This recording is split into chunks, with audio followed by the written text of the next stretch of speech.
امام رضا علیہ السلام اور زندیق کا مناظرہ۔ عبداللہ خراسانی خادم امام علیہ السلام کا بیان ہے کہ ایک دفعہ ایک منکر خدا حضرت کی خدمت میں حاضر ہو کر کہنے لگا کہ مجھے بتائیے کہ آپ کا خدا کہاں ہے اور کیسا ہے؟ امام علیہ السلام نے فرمایا، یہ کیسا سوال تو نے کیا؟ کہاں اور کیسا یہ تو مخلوق کی صفت ہے، نہ کہ خدا کی۔ وہ تو جگہ اور صفت کا پیدا کرنے والا ہے، پھر ان چیزوں کا اس سے کیا تعلق؟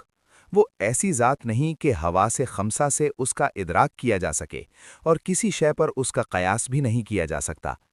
زندیق نے کہا، پھر یوں کہیے خدا کوئی چیز نہیں، کیونکہ جب وہ حواس خمسہ سے محسوس نہیں کیا جا سکتا اور کسی شے پر اس کا قیاس نہیں کیا جا سکتا، تو پھر آپ ہی بتائیے کہ وہ کیا ہے؟ امام نے فرمایا، تم حواس خمسہ سے محسوس نہ کیے جانے پر انکار کرتے ہو، اور ہم اسی وجہ سے اس کو خدا مانتے ہیں۔ اگر وہ بات کا مسا سے محسوس ہو جاتا تو وہ پھر ہماری ہی طرح مخلوق ہو جاتا۔ اس کا محسوس نہ ہونا ہمارے عجز و قصور اور اس کے کمال کی دلیل ہے۔ زندیق نے کہا، تو پھر یہ بتائیے کہ وہ کب سے ہے؟ امام نے فرمایا کہ وہ کب سے نہ تھا۔ زندیق نے کہا کہ میں آپ سے پوچھ رہا ہوں اور آپ مجھ سے پوچھ رہے ہیں، مجھے نہیں پتا کہ وہ کب سے تھا۔ امام نے فرمایا، جب تجھے اس کو اس کے کبھی نہ ہونے کا علم نہیں تو پھر یہ سوال ہی غلط ہے کہ وہ کب سے تھا۔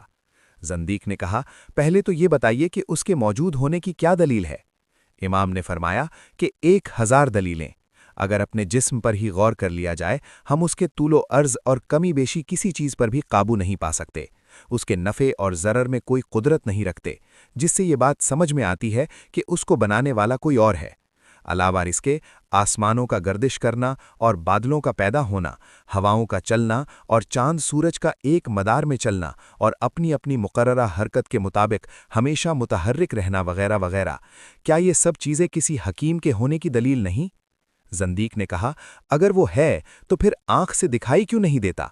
امام نے فرمایا، آنکھ سے بہت چیزیں دکھائی دیتی ہیں جو مخلوق کے لیے ہیں، اگر وہ بھی آنکھ سے دکھائی دینے لگے تو پھر مخلوق اور خالق میں کیا فرق ہوا؟ وہ تو ایسی ذات ہے کہ کوئی آنکھ نہ تو اس کو دیکھ سکتی ہے اور نہ عقل و فہم کی اس تک رسائی ہے۔ زندیق نے پوچھا کہ اس کی جگہ کہاں ہے؟ امام نے فرمایا، وہ کسی جگہ محدود نہیں، محدود ہونا مخلوق کی شان ہے، نہ کہ خالق کی۔ وہ مکان اور مکانات کا خالق ہے، نہ کہ کسی مکان میں خود محدود ہونے والا۔ محدود چیز میں کمی یا بیشی ہوتی ہے، وہ ان چیزوں سے مبرہ ہے۔ وہ کسی چیز سے مل کر نہیں بنا، وہ سنتا ہے بغیر کان کے اور دیکھتا ہے بغیر آنکھ کے۔ زندیق نے کہا، تعجب ہے کہ یہ کیسے ہو سکتا ہے کہ وہ دیکھے بنا آنکھ کے اور سنے بنا کان کے؟